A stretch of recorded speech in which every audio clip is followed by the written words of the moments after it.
Sedangkan yang Anda sembah adalah Yesus yang bukan manusia. Sedangkan yang datang ke tengah-tengah Bani Israel adalah Yesus yang adalah manusia. Beda. Beda oknum.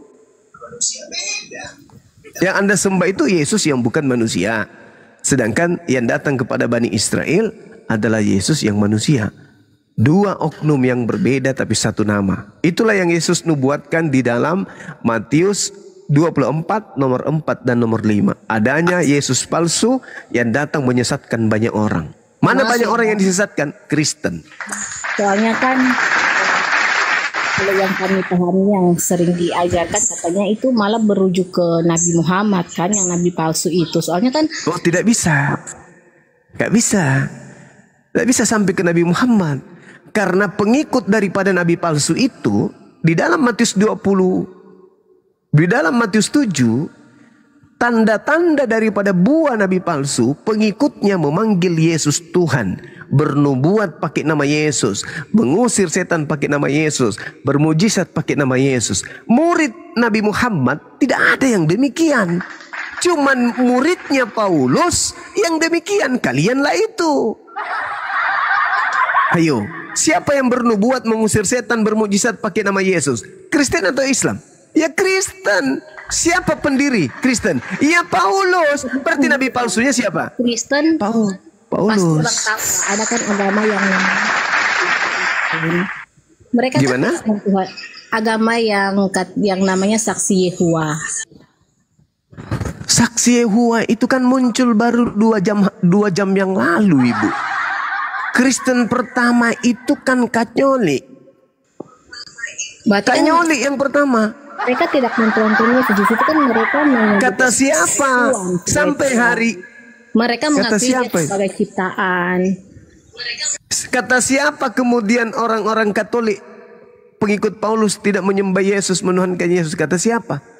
Sampai hari ini Katolik masih menyembah Yesus. Saksi Yehova itu Bang tahu itu. Saksi Yehova. Saksi Yehova itu baru muncul 2 jam yang lalu, Ibu. Ya, mereka kan tidak mentuan.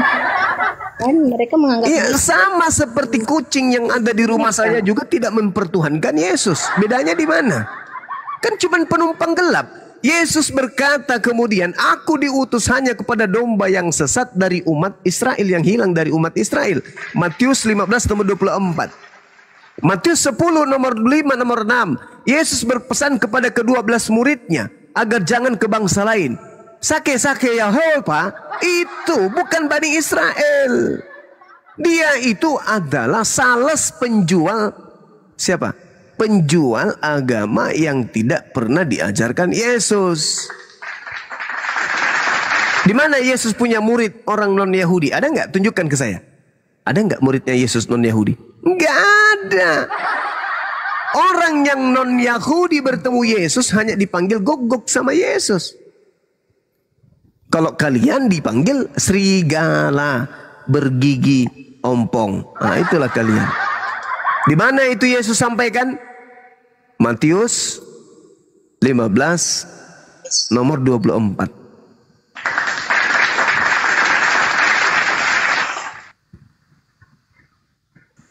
Terus Bang gini ya, kalau mau belajar lebih dalam, jadi aku harus cari ustadz begitu atau?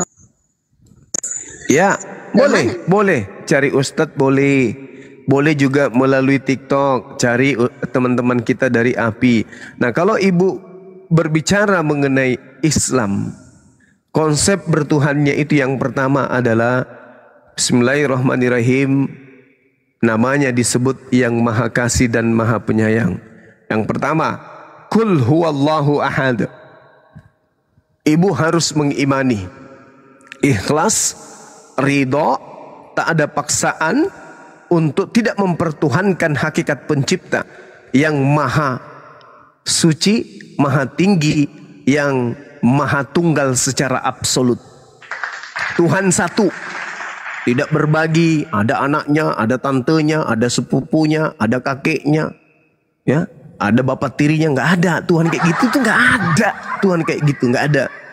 Itulah lawak itu. Qul huwallahu ahad. Dialah Allah, Tuhan yang Maha Esa. Tuhan yang Maha Esa artinya tunggal absolut. Apa itu? Tidak bisa dibagi-bagi. Oh, ini firmannya jadi ayam, firmannya jadi kutu, firmannya nggak ada yang kayak gitu. Pokoknya Tuhan tunggal, absolut. Begini Nggak Bang, ada diragukan. soalnya Iya. kan aku pernah ikutin itu nonton si live-nya Bang Edis. Dia itu mengatakan kalau stop menuhankan Muhammad, yang menurutnya ya karena banyak umat muslim mentaati Muhammad, mengikuti perintahnya. Jadi mungkin dianggap itulah sudah menuhankan Muhammad. Dan saya berpikir pun begitu. Nanti itu sudah kayak menuhankan Muhammad sih nanti kalau seandainya, nggak tahu ya. Aku mungkin ketika pindah jadi mu'alaf begitu, takutnya kayak gitu pemikiranku karena aku sudah karena aku taat sama dia, jadi terkesan nanti nggak sudah menuhankan Muhammad itu Bang. Itu cara iblis menyesatkan itu, Ibu. Sekarang begini, Nabi Muhammad datang ke atas muka bumi ini mengajarkan kemudian untuk menyembah kepada Allah. Perintah Nabi Muhammad menyembah Allah.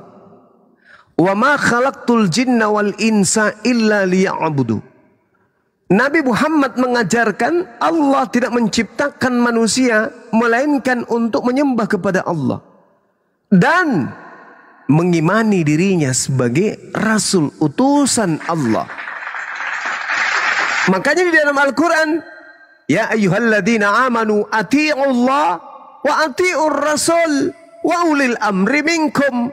Wahai orang-orang beriman, taatlah kepada Allah dan taatlah kepada Rasul dan taat juga kepada pemimpin yang ada di antara kamu.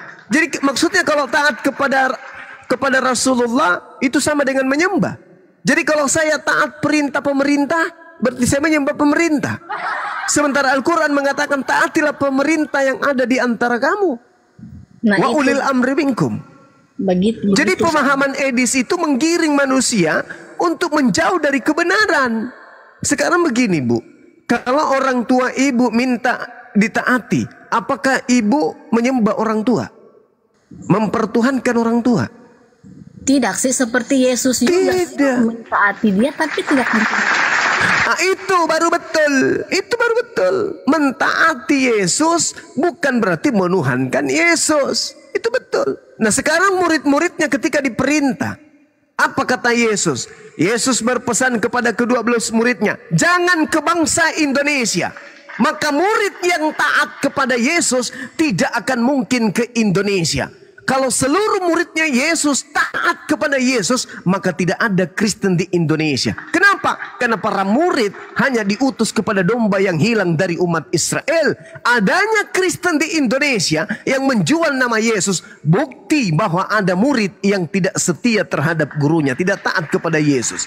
Karena perintahnya, Yesus berpesan kepada ke-12 muridnya, janganlah ke bangsa lain atau ke bangsa orang Samaria, tapi pergilah kepada domba-domba yang hilang dari umatku Israel. Jadi kalau ada murid Yesus kemudian keluar dari sana, berarti dia murid durhaka. Lawang perintah gurunya, jangan kau kemana-mana, Cak Ayu. Cukup kau pergi ke bangsa Israel, muridku, bangsa muridku. Lah murid yang setia tidak akan mungkin berkhianat kepada sang guru.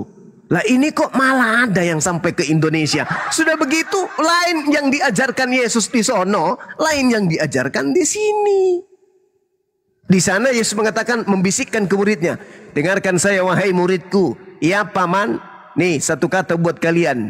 Ahada. Ahada. Satu, tunggal absolut. Sampai ke Roma bukan ahad sampainya, ahai. Sampai ke Belanda berubah lagi, aduhai. Masuk ke Indonesia berubah lagi, hahahai. Kenapa demikian? Karena mereka ini ada murid-murid durhaka. Yesus mengatakan Shema Israel, Adonai Elohenu, Adonai Ahad. Itu ajaran Yesus tuh dalam Bible. Sampai ke Roma, ada 3 yang bersaksi di surga. Bapa, Anak, dan Roh. Dari mana ilmunya coba? Nah, sementara Yesus ketika dia mengatakan hidup kekal itu adalah mereka mengenal Engkau satu-satunya Tuhan yang benar dan mengenal Yesus sebagai utusan. Itu memperoleh hidup yang kekal.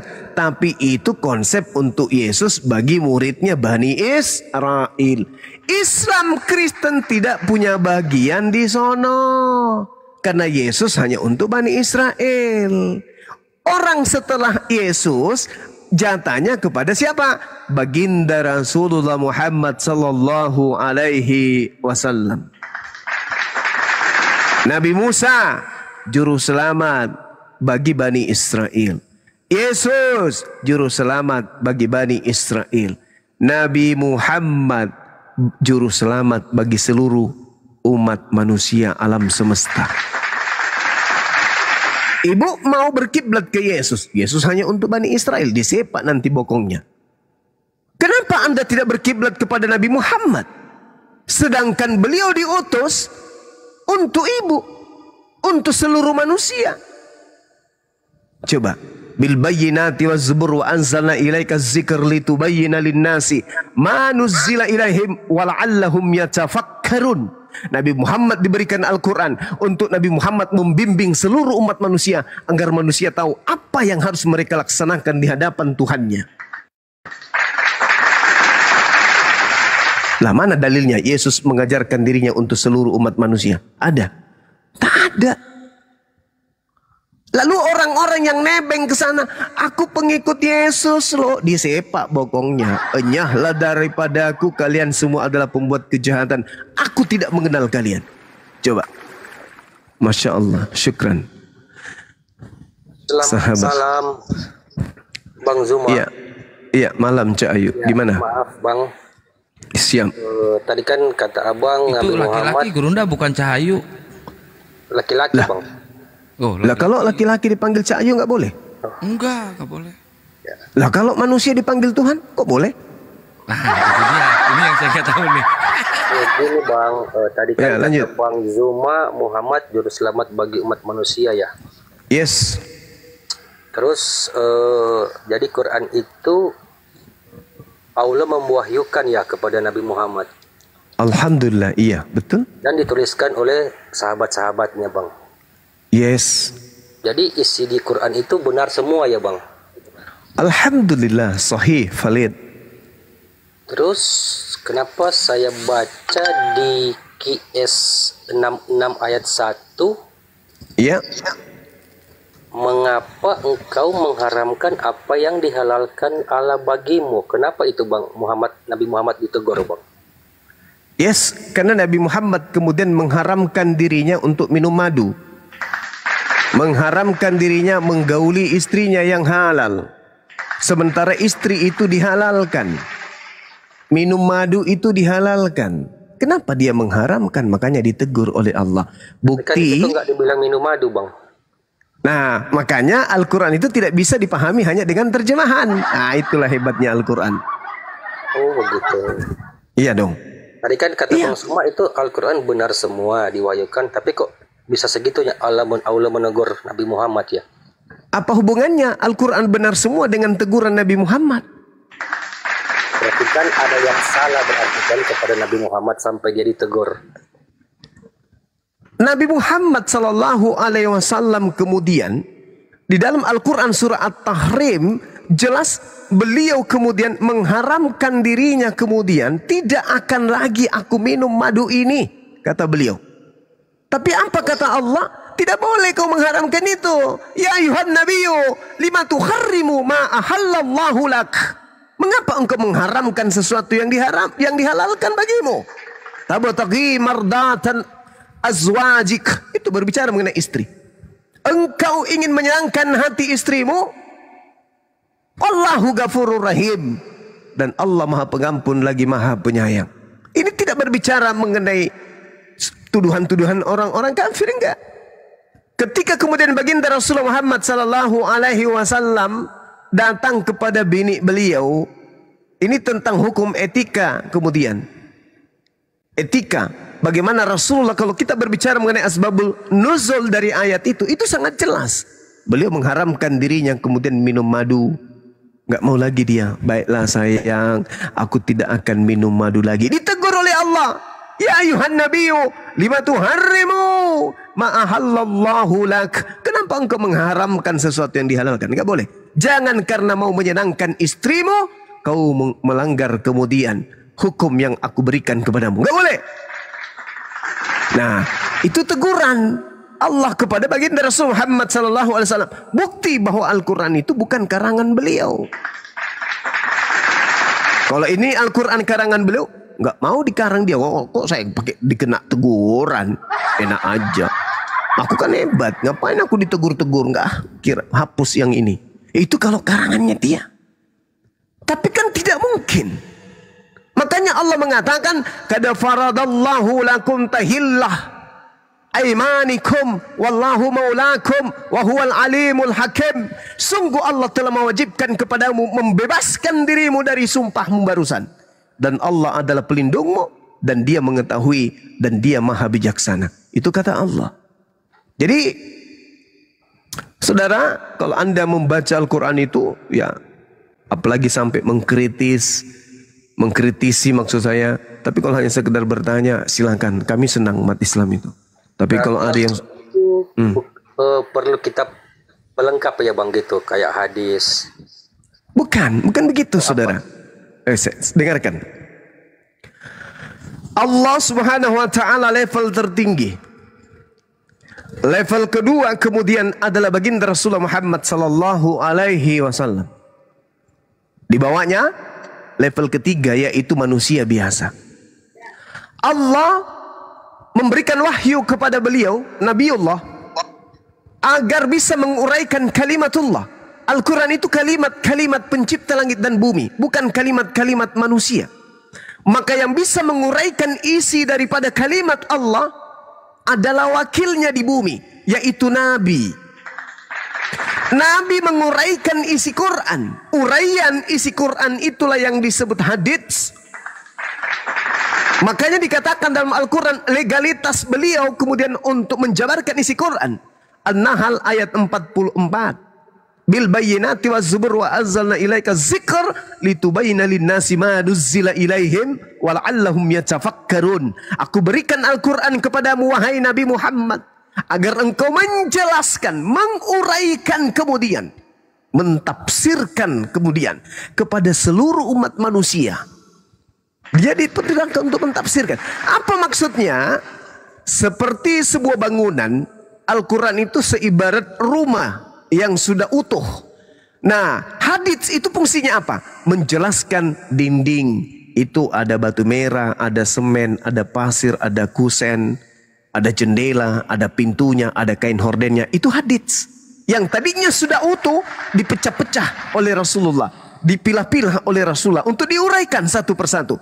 Lantai, di situ ada keramik, di situ ada pondasi, di situ ada pasir, itu dijelasin. Atap, di situ ada seng, ada balok, itu diuraikan. Sudah sempurna. Tapi Rasulullah Muhammad SAW menjelaskan kepada level ke bawah, yaitu level manusia biasa yang tidak akan mungkin mengerti Quran selain diajarkan dan diuraikan oleh nabinya yang adalah wakil pencipta langit dan bumi. Maka disebutlah hadis atau ucapan Rasulullah, uraian Rasulullah, keputusan Rasulullah, perkataan Rasulullah. Seperti itu, Bung. Sedangkan kalau kita berbicara mengenai Al-Quran, itu murni adalah ucapan Allah. Dan yang bisa memahami itu adalah Nabi Muhammad untuk ia uraikan. Kalau orang lainnya menguraikannya tanpa dasar ilmu, tak bisa. Karena ini kalimat Allah, bukan kalimat manusia Al-Quran itu. Maka untuk menjelaskan harus pakarnya. Gak boleh hanya menerima terjemahan lalu kita kemudian mengkritisi, Al-Quran itu salah. Kenapa rupanya kamu mengatakan salah? Aku lihat dalam Al-Quran itu begini. Padahal yang dibaca terjemahan. Bilangnya Quran. Padahal Al-Quran itu bukan terjemah. Terjemah bukan Al-Quran. Terjemahan Al-Quran itu bukan Al-Quran. Itu harus Anda pahami. Terjemahan Al-Quran itu bukan firman Tuhan. Terjemahan Al-Quran adalah upaya manusia untuk mengerti firman Tuhan. Makanya terjemahan bisa dikoreksi. terjemahan bisa direvisi. Jadi kesimpulan, Bible itu bukan firman Tuhan. Kenapa? Karena itu hanya terjemahan manusia. Terus Al-Quran bukan terjemahan manusia, Bang. Ada terjemahannya, ada. Ada terjemahannya Al-Quran. Dan terjemahan Al-Quran itu bukan firman Tuhan. Terus firman apa, Bang? Jadi kalau aku mau belajar Perkataan manusia. jadi kalau mau belajar baca terjemahan nggak bisa dong Bang. Soalnya kan itu kayak nggak apa ya. Kan aku mau belajar seandainya aku mau belajar dulu kan baca-baca terjemahan. Kayak biasa umumnya kan kalau belajar di sekolah atau belajar Bible kan bisa dibaca-baca. Jadi gimana tuh Bang? Kalau Jadi gini. Mau belajar dulu. Iya, jadi gini. Jadi gini, Bu. Kalau mau belajar Al-Quran, bisa menggunakan terjemah. Tapi kalau ingin menjadi guru Al-Quran, berarti dia harus menguasai ilmu. Yang pertama, ilmu logat. Apa itu? Mengetahui setiap arti kata di dalam Al-Quran. Lalu apa lagi? Ilmu nahwu. Apa itu? Tata bahasa. Ini sangat penting. Kenapa? Karena sedikit saja i'rabnya atau tanda baca atau ilmunya di sana kita nggak pahami, maka makna akan lari dari tujuannya. Kemudian ilmu saraf. Apa itu? Perubahan bentuk kata. Lalu kemudian ilmu akar kata atau istiqaq. Itu harus dipahami. Lalu ada lagi ilmu ma'ani. Apa itu? Ilmu susunan kalimat yang dapat diketahui dengan melihat maknanya. Ada lagi ilmu bayan. Jadi tak bisa kemudian. Terlalu sulit itu Bang Zuma. Hah? Terlalu sulit. Itulah makanya dikatakan Al-Quran itu kalamullah, perkataan Allah, bukan perkataan manusia. Berbeda dengan terjemah. Kalau terjemahan itu perkataan manusia. Jadi terjemah.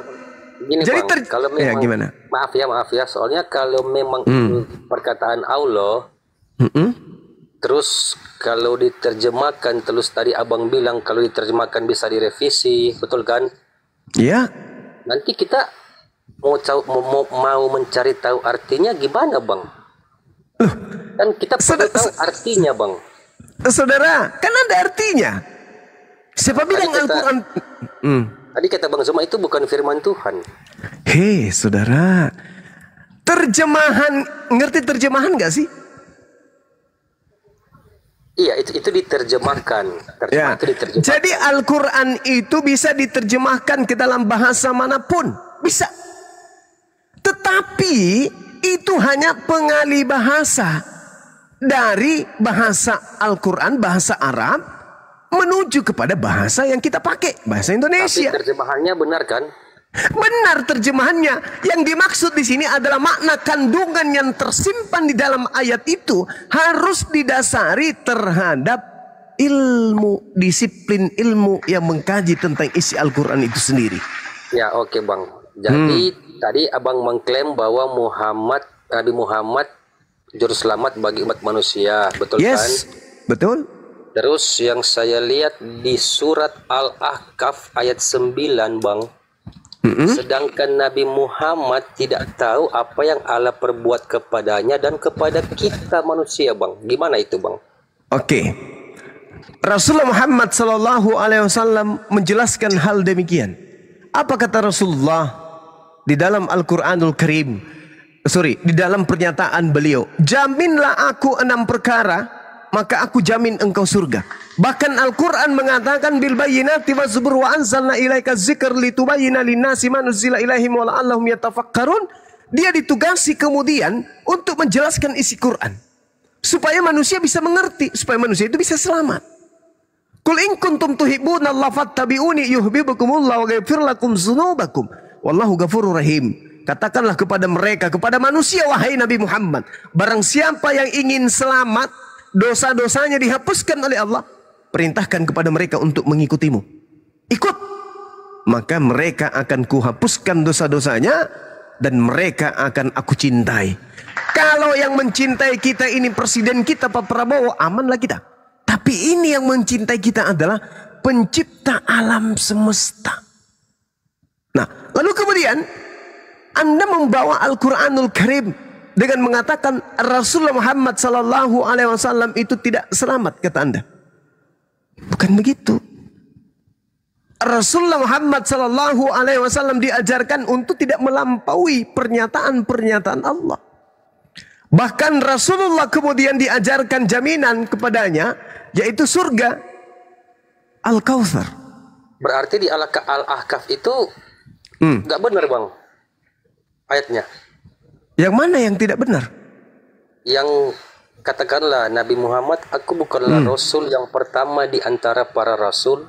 Dan Terus? aku tidak tahu apa yang akan diperbuat Allah kepadaku dan kepada kamu. Ya memang betul. Aku hanyalah mengikuti apa yang diwahyukan kepadaku. Ya memang Aku betul. tidak lain hanyalah seorang pemberi peringatan. Penjelasan. Memang betul. Peringatan, Qul ma Bang. kuntu bid'a minar rusul wa ma adri ma yuf'al bi wala bikum. Memang betul. Rasulullah bukan Tuhan, dia manusia biasa. Ya, Makanya tapi Yesus, selamat, dengar saudara. Aku bukanlah rasul yang pertama di antara utusan-utusan, dan aku tidak tahu apa yang akan diperbuat terhadapku dan terhadapmu. Memang betul. Terus Nabi kenapa Muhammad abang mengklaim dia juru selamat bang kalau begitu? Loh, karena Al-Quran yang mengatakan itu. Qul in Terus kuntum yang dikatakan di tuhibbuna ayat Allah. ini gimana bang? Sedangkan Nabi Muhammad tidak tahu apa yang Allah perbuat kepadanya dan kepada kita. Itu kata Nabi Muhammad loh. Bisa nggak kalau Anda bertanya tentang Al-Quran Anda pakai akal? Bisa nggak? Bisa kan ya? Pakai akal loh bang, pakai ayat yang terjemahan ini loh bang. Sesuai Oke. terjemahan loh. Oke, pakai akal kan? Nah, Oh, sesuai Nabi Quran. Muhammad. Saya tanya pakai Quran, bukan pakai akal saya bang. Kan Quran berkata begitu. Jadi saya berkata Bahaya begitu, Bang. ini. Bahaya kalau Anda tidak punya akal. Itu bahaya. Berarti Quran nggak salah dong bang kalau saya bertanya sesuai Quran. Tergantung otakmu. Kalau kamu bawa otak, tapi kamu nggak pakai, bisa salah Al-Quran itu. Di sini bang, Nabi Muhammad berkata bang, katakanlah Nabi Muhammad yang berkata loh bang. Yes. Iya. Dia tidak tahu apa yang akan diperbuat Allah kepadaku dan kepada kita bang. Itu kata Nabi Muhammad loh. Lah, Salah memang dia tidak akal tahu saya- kenapa. akal Apa saya yang rupanya? salah. Apa yang salah rupanya? Berarti kan dia bukan juru selamat bang kalau begitu. Sedangkan dia Dia saja diperintahkan tidak tahu. kok. Kul in kuntum tuhibbunallaha fattabi'uni yuhibbukumullah wa yaghfir lakum dzunubakum wallahu ghafurur rahim. Bahkan di dalam Al-Quran surah Al-Jumu'ah dikatakan kemudian bahwasanya Nabi Muhammad sallallahu alaihi wasallam itu diutus oleh Allah untuk mensucikan jiwa-jiwa manusia. Huwallazi ba'atha fil ummiyina rasulan minhum yatslu alaihim ayatihi wa yuzakkihim. Sedangkan Anda coba saya kasih pernyataan Anda. Yohanes 5 nomor 30. Aku tidak dapat berbuat apa-apa dari diriku sendiri. Itu gimana? Katanya juru selamat. Al-Quran bang, bukan. Katanya juru selamat. Tunggu dulu, saya kembalikan ke Anda. Katanya juru selamat. Aku tidak dapat berbuat apa-apa dari diriku sendiri. Tapi juru selamat. Kok ada juru selamat tidak bisa berbuat apa-apa dari dirinya? Nabi Muhammad tidak dikatakan begitu. Nabi Muhammad cuma mengatakan, Kul ma kuntu bid'a minar rusuli wa ma adri ma yuf'alu bi wala bikum in attabi'u illa ma yuha ilayya wa ma ana illa nathirum mubin. Dia tidak mengatakan aku tidak dapat berbuat apa-apa dari diriku sendiri. Rendah kali nabiku kalau begitu. Nabiku hanya berkata, aku bukan rasul yang pertama. Sudah ada rasul sebelumku. Ada Nabi Ibrahim, ada Nabi Musa, ada Nabi Daud, ada Nabi Isa. Aku tidak tahu apa yang akan diperbuat terhadapku dan terhadapmu. Karena surga neraka itu masih rahasia Allah. Bukan berbicara mengenai selamat, tidak selamat. Sini. Ini bukan berbicara mengenai selamat atau tidak selamat. Cuman dia Oleh tadi kata mengatakan. Bang Suma mengklaim Muhammad adalah juru selamat bang. Kok kenapa di sini bicara bukan selamat atau tidak selamat? Di sini Kan berbicara maksudnya selamat yang atau mengklaim tidak tadi. selamat. Saudara, ini berbicara mengenai selamat atau Di tidak situ selamat di sini. berbicara bang bahwa Nabi Muhammad tidak tahu apa yang akan diperbuat Allah kepadanya dan Nggak kepada bisa hanya Pak. Iya, Jangan yang tadi saya Bang tanya, Suma yang mengklaim. saya Bentar, tanya Bang. kepadamu. Bentar, bang, jangan lu dipotong lah. Yang saya enggak perlu. Yang saya tanya kepadamu, ayat ini berbicara Abang mengenai ngarang kalau selamat begitu, atau tidak Bang. selamat? Abang ngarang kalau begitu. Ini berbicara mengenai selamat atau tidak selamat? Bang Zuma Ini udah nggak bisa diskusi nih Bang Juma. Ini babi ini satu. Ini berbicara mengenai selamat atau tidak selamat? Jangan diturunkan. Ini berbicara mengenai selamat atau tidak selamat? Berbicara karena Bang Zuma yang Ini berbicara mengenai selamat atau tidak selamat? Astagfirullahaladzim, ya Allah ya Karim. Jangan ngarang. Tadi kan Bang Zuma yang Biar. Aduh. Nggak bisa Bang Juma. Ini bukan manusia yang Bang Juma aja bicara. Ini babi. Nggak bisa. Nggak bisa. Sudah kujelaskan tadi samamu, saudara. Allah Subhanahu wa taala menjelaskan di dalam Al-Qur'an, ya, tapi kamu itu ngotot.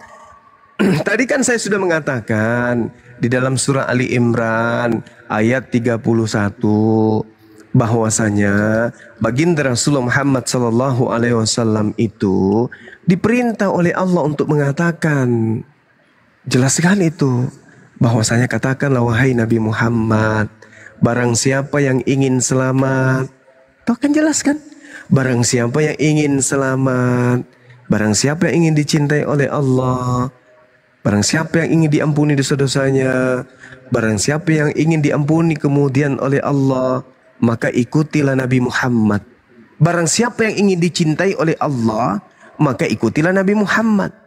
Nah, kita kalau mengikuti Nabi Muhammad, kita dicintai oleh Allah. Tetapi kecintaan Allah itu kita tidak tahu seperti apa bentuknya. Yang pasti dosa kita diampuni. Yang pasti kita dicintai oleh Allah.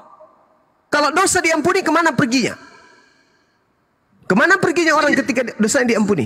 Surga. Ya ke surga.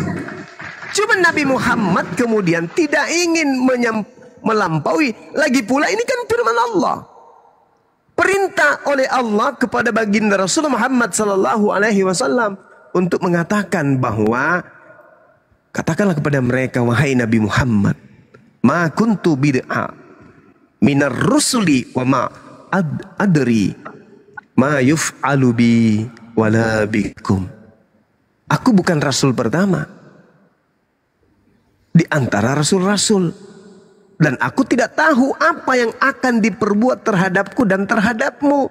Aku hanyalah mengikuti apa yang diwahyukan kepadaku. Dan aku hanyalah pemberi peringatan yang menjelaskan. Itu jelas itu.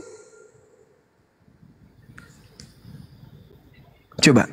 Ada nggak dalam Al-Quran itu dikatakan, aku ini Nabi Muhammad adalah penghuni surga, aku adalah penghuni. Enggak ada yang kayak gitu. Cuman dikatakan, qad aflahal mu'minun. Beruntunglah orang-orang Islam itu. Itu kata Quran. Jadi kalau beruntung itu kemana perginya? Ke surga.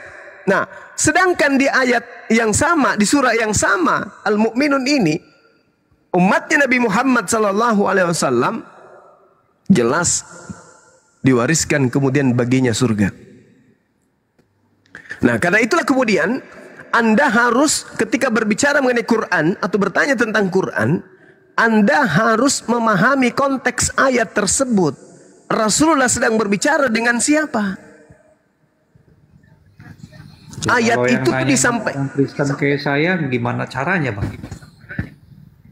Ya makanya ketinggian orang Kristen itu harusnya belajar 1 ditambah 1 sama dengan berapa? Ini ilmu Quran, kalian mau bertanya gimana bisa masuk?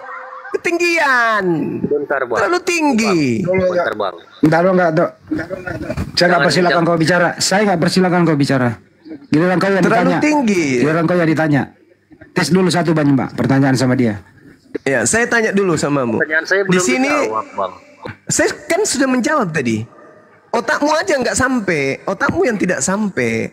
Kalau Ini Rasulullah Muhammad sallallahu alaihi wasallam kemudian. Silakan Anda bicara, silakan. Silakan. belum juga bicara. Katanya kolomnya boleh Sabarlah, bicara, jangan marah. boleh tanya. Iya, silakan Anda bicara, silakan.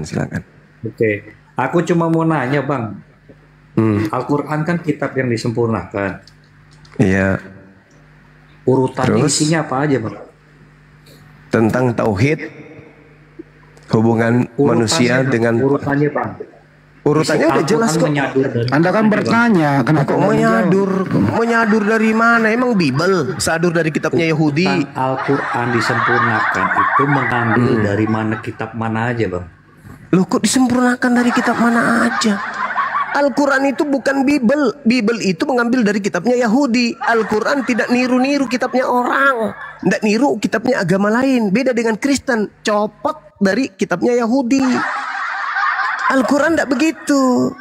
Enggak. Aku cuma mau tanya gini, urutannya. Ya itu jawabannya. Itu jawabannya kawan. Apa? Itu jawabannya.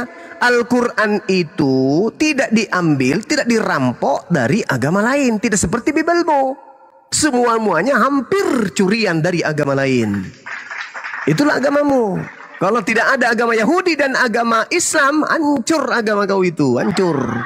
Untung ada dua agama ini yang menyelamatkan dan menyembunyikan sampai kalian bisa menyembunyikan identitas sebagai agama paganisme. Coba nggak ada Yahudi, nggak ada Islam, agama Anda itu nampak 100% agama pagan. Paham itu? Ada lagi pertanyaan? Malah dia nggak bisa, saya nggak bisa. Tes dulu satu pertanyaan ke dia Baju. Oke, saya bertanya sama Anda dulu. Tadi Anda mengatakan Nabi Muhammad, tapi dia manusia kan? Bagaimana dengan Tuhanmu yang berkata, aku tidak dapat berbuat apa-apa dari diriku sendiri? Silakan Anda jawab. Bagaimana Anda mengatakan dia menjamin surga, sementara dia tidak dapat berbuat apa-apa dari diriku sendiri? Jawab. Pertanyaan itu cuma kutip satu ayat atau udah baca semua ayatnya, Bang? Kamu mengutip berapa ayat tadi? Gimana, Jawab saja. Kamu mengutip berapa ayat dalam Al-Quran tadi? Apa yang Anda bacakan tadi? Udah jawab saja. Saya bertanya sama ayatnya, kamu. Bang. Kenapa ada Tuhan berkata, aku tidak dapat berbuat apa-apa dari diriku sendiri? Ini Tuhan KW. Tuhan KW. Tuhan itu maha kuasa. Tuhanmu, aku tidak dapat berbuat apa-apa dari diriku sendiri. KW. Tuhan KW. Ayat, dalilnya ayat berapa? Alamak. Al-Quran bisa kamu? Jangan kau Kita ngarang. Kau mengarang juara satu. Jangan Kalau kau ada dalilnya? mengarang. Kalau ada Gimana? dalilnya? Yohanes berapa? Kalau ada gimana? Tunggu dulu. Kalau ada Yohanes gimana? berapa? Kalau ada Yohanes gimana? berapa? Kalau ada Yohanes. gimana? Kalau ada gimana? Terlalu berbelit-belit lah. Kau bilang aku ngarang. Yohanes berapa? Kau bilang aku ngarang. Yohanes 5 nomor 30. Oke, Yohanes 5 nomor 30. Yes. Kasihan kali ya Kristen ini. Kita yang ngajari Bible. Kita yang ngajari Bible padahal katanya anak-anak dewa. Gimana dong? Gimana cara gini mau lawan Edis? Kita aja kau nggak berani. Kau sosokan Lawan Edis. Nggak usah pindah topik. Baca. Jangan pindah topik. Jawab. Baca tuh. Jangan di mute lah, kebiasaan. Aku tidak dapat diam ya. Jangan kalian bantah sebelum saya selesai membaca. Baik, Aku Paman. tidak dapat berbuat apa-apa dari diriku sendiri. Ku itu Yesus. Dengar dulu. Jangan kau tercengesan. Ya kan saya cuma tertawa. Suka-suka gue lucu aja ada Tuhan kayak begitu. Aku tidak selesai dapat dibaca berbuat kau apa-apa dari diriku cengengesan. sendiri. Hei, kau jawab sekarang. Kenapa ada Tuhan begitu? Gak bisa Aku berbuat apa-apa dari menghakimi diri sendiri. sesuai dengan apa yang aku dengar dan penghakimanku adil. Sebab aku tidak menuruti kehendakku sendiri melainkan kehendak Dia. Melainkan kehendak Dia yang mengutus aku. Dengar tak kau? Melainkan kehendak Dia yang mengutus aku. Itu kau dengar itu. Mama, pertanyaan saya samamu. Yesus. Pertanyaan saya samamu. Pertanyaan saya. Apa yang Kenapa mengutus Tuhan? Yesus? Kau takut? Jawab dulu. Dengar. Kenapa Tuhanmu tidak bisa berbuat apa-apa? Kenapa Tuhanmu tidak bisa berbuat apa-apa dari dirinya sendiri? Kenapa Tuhanmu tidak bisa berbuat apa-apa dari dirinya sendiri? Jawab. Karena dia, dengar dulu, karena dia melakukan melainkan kehendak Dia yang mengutus aku. Paham nggak? Berarti emang Siapa Tuhanmu yang ada mengutus berapa? Yesus? Tuhanmu ada berapa? Siapa yang mengutus Yesus? Tuhanmu ada berapa? Tuhanmu ada berapa? Mute. Tuhanmu ada berapa? Jawab. Jawab. Tuhanmu ada berapa? Tuhanmu ada berapa? Bapa, Putra dan Roh Kudus. Ada berapa Satu. itu? Ada berapa Tuhanmu? Satu, yang tidak bisa berbuat apa-apa itu siapa? Yang tidak bisa berbuat apa-apa itu adalah kemanusiaannya Itu Yesus. satu. Karena dia datang sebagai manusia. Terus selain yang manusia ini, apakah masih ada Tuhan yang lain? Makanya Alkitab ini kalian ngarang-ngarang. Saya tanya samamu, selain yang manusia yang tidak bisa berbuat apa-apa ini, apakah masih ada Tuhan cadangan yang lain? Jawab. Dikasih bicara, kau mulu yang congor. Jangan congor dulu lah. Selain Tuhanmu yang tidak bisa berbuat apa-apa tersebut, apakah masih ada cadangan Tuhanmu yang lain? Jawab. Masih ada? Masih ada Tuhanmu yang lain?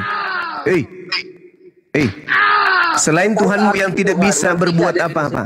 Coba kau ngerti Bisa selain Tuhanmu yang tidak bisa berbuat apa-apa itu. Tuhanmu yang tidak bisa berbuat apa-apa itu, apa masih ada Tuhan yang lain selain Dia? Tanya balik, kau meninggal nanti. Pertanyaan saya tuntaskan dong. Tanya balik, kau meninggal. Tuntaskan dong. Apakah masih ada Tuhan lain selain daripada Tuhanmu yang tidak bisa apa-apa itu? Ada Tuhan tidak bisa berbuat apa-apa dari dirinya sendiri. Tuhan apa itu? Tuhan Udah apa nggak bisa itu? dia. Udah nggak bisa dia banyak, Pak. Tuhan Bukan apa itu? Tuhanmu. Tuhan tidak bisa berbuat apa-apa dari dirinya sendiri.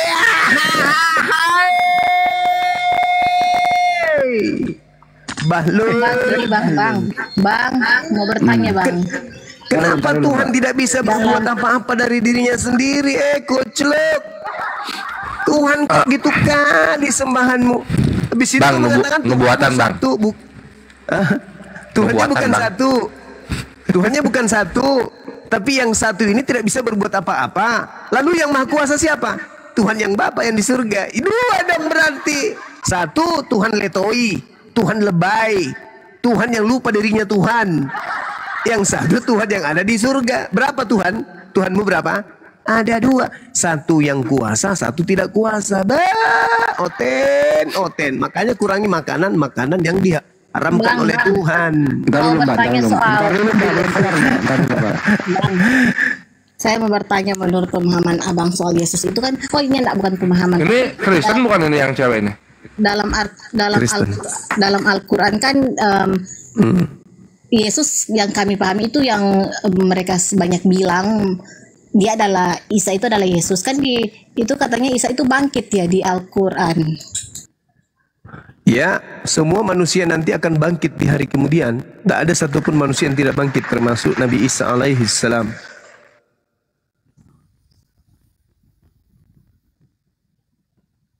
Cuman bedanya Nabi kami itu bangkitnya nanti di akhir zaman. Kalau kalian Yesusnya bangkit dari kubur. Di kuburan ini Isa. Nabi Isa itu diangkat ke langit. Nabi Isa dalam Al-Quran itu sudah diangkat ke langit. Yes. Tanpa mati seperti Yesus, tanpa mati. Tanpa mati. Nabi Yesus sebenarnya juga tidak mati. Nabi Isa tidak mati. Yang kalian sebut Yesus itu, yang mati itu penggantinya Yesus. Yang keluar dari kubur itu sudah bukan Yesus lagi. Itu sudah iblis itu yang keluar dari kubur. Gurunda mau dengar pengakuan Edis terbaru nggak, Gurunda? Boleh. Kalau Muhammad dia masih meninggal seperti orang lain. Ya, sama seperti Musa. Hanya Nabi yang meninggal tugasnya udah beres. Yang keluar dari kubur itu bukan manusia lagi, setan. Ya, kalau Yesus Isa itu dia sudah terangkat ke surga. Di langit, bukan surga. Mana ada itu Langit kata itu surga. kalau menurut abang langit itu bagaimana? Ya, langit itu di atas, bukan surga. Beda surga dengan langit, beda. Hanya tipuan penulis Bible. Tidak bisa dijelaskan Isa ini diangkat bagaimana? Diangkat ke langit, tuh repot kali. Yesus emang kalau di Kristen Yesus diangkatnya bagaimana diangkatnya? Kayak UFO, Mr. Bean. Enggak gimana? Tangga dia, pakai tangga. Dia terangkat. Ya diangkatnya gimana? Kalau misalnya bisa dijelasin tuh gimana diangkatnya? Pakai tali, flying fox. Dari ayat Alkitab kan juga dia naik lah, sama sih seperti itu. Mungkin diangkat naik. Yang lucunya di sini siapa ini cewek ini namanya Sulastri. Jadi waktu terangkat ke sorga, ini kan ada saksi mata melihat nih kan gitu. Enak ya aja nggak? lu ngasih nama orang. supaya cepet. Jadi waktu terangkat ke surga kelihatan itu surganya kan. Nah gitu. Habis itu surganya nggak kelihatan lagi gitu kan. Ini surga atau UFO?